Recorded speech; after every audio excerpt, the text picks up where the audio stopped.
Yesu ashimwe. Dusangire aya majambo dusanga mu butumwa bwiza bwanditswe na Matayo igice cya 11 umurongo wa 2 gushika ku wa 4. Haravuga ngo ariko Yohana ari mu ibohero yumva ibyo Kristo akora, atuma abigishwa biwe kumubaza ati, mbega uri wa wundi akwiye kuza canke twitege uwundi? Yesu arabishura ati, nimugende mubarire Yohana ibyo mwumva n'ibyo mubona. Ntukekeranye Yesu niryo jambo shaka tuganireko.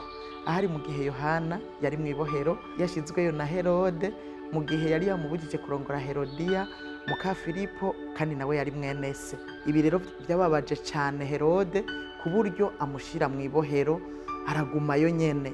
Ibi bihe rero Yohana yari mu ibohero yumva amakuru ya Kristo ibyo ari karakora. Amaze kubyumva arakekeranya, Yesu aramukekeranya. Kandi ndabibutsa yuko Yohana ariwe yari integuza ya Yesu, kandi akavuga ngo ugiye kuza mu nyuma zanje azoba ndusha ubushobozi, ngo sinkwiye no gufungudurura utugozi tw'inkweto ziwe. Yaramuzi ko ari umunyabubasha, niwe yari yaranamubatije. Ijwi riva mu ijuru riravuga ngo uyu mwana wanje nkunda akampimbara ni mu mwumve. Bisigura ko yarazi yuko yaje ari umwana w'Imana, aje kwimika ubwami bw'Imana mu isi. Kuko yaguma asemerera wenyene Yohana avuga ngo nimwihane kuko ubwami bw'Imana buri hafi, kuko yaraje kumutegurira inzira.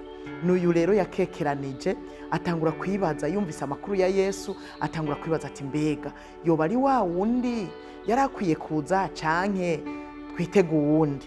Ibi rero aca bituma abigishwa biwe ngo baje kumubaza Yesu. Yesu nawe arababwira ngo genda mumubwire ibyo mwumva n'ibyo mubona.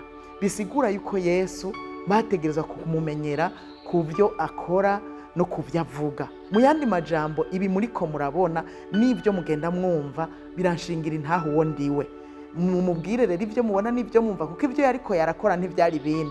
Kwari uguhumura impumyi, kwari kubohora ababoshwe, kwari ugukiza abanyamibembe, kwari ugukiza ibipfamatwi. Nivyo yari karakora. Nitukamukekeranye nk'uko Yohana vyamushikiye.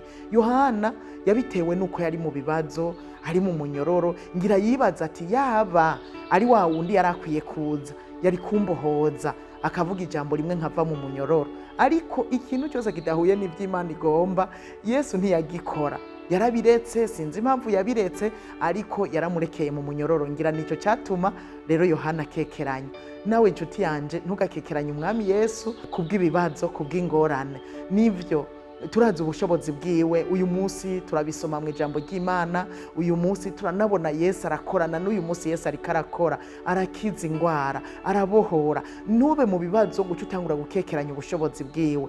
Nitumukekeranye afise ubushobozi. Wewe ugwaye ntukekeranye Yesu arakiza. Wewe uboshwe Yesu aracabohorana n'uyu munsi. Uko yari ejo n'uyu munsi niko ari, kandi niko azokwama ibihe byose. Nitumukekeranye ibikorwa ariko arakora biri mu ntahe tugenda twumva, bitume dutahura icari. Nitumukekeranye kubw'ibibazo tuba turimo.